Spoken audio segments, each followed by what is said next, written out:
இங்க இருக்கக்கூடிய ரேபிட் டாயை வந்து பாத்தீங்கன்னா வெளியே அனுப்பிடுறாங்க. ஏன்னு கேட்டீங்கன்னா அதோட செஸ்ட்ல வந்து கொஞ்சமா கிழிஞ்சிருக்கு.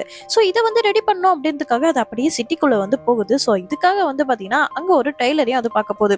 அந்த இடத்துல வந்து பாத்தீங்கன்னா அது ரொம்பவே டைட்டா வந்து பாத்தீங்கன்னா ஸ்டிச் பண்றாங்க. அதனால எனக்கு வேண்டாம் அப்படி சொல்லிட்டு வெளியே வருது. இப்ப டாக்டர் கிட்ட போது அதுவும் வந்து பாத்தீங்கன்னா அதுக்கு வந்து செட் ஆகல.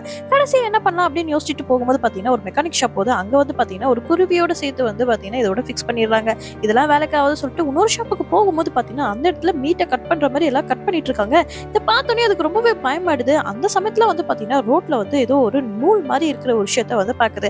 இதை வந்து பாத்தீங்கன்னா அப்படியே தொடர்ந்து அது பின்னாடியே வந்து பாத்தீங்கன்னா இது போயிட்டே இருக்கு. ஸோ இது மாதிரி போயிட்டு இருக்க சமயத்துல வந்து பாத்தீங்கன்னா நிறைய காரை தாண்டி போகுது. அது மட்டும் இல்லாம சில அடியில எல்லாம் பாத்தீங்கன்னா புகுந்து புகுந்து போயிட்டு இருக்கு.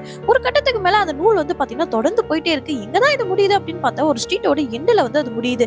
அந்த எண்டுக்கு போய் பார்த்தா அந்த இடத்துல ஒரு லேடி இருக்காங்க. ஸோ அவங்க வந்து பாத்தீங்கன்னா டாய்ஸ் வந்து ரிப்பேர் பண்றவங்க. ஸோ அவங்க கையில இது கிடைச்ச உடனே பாத்தீங்கன்னா அதை ரிப்பேர் பண்ணி இப்ப சூப்பரா ஆக்கிடுறாங்க.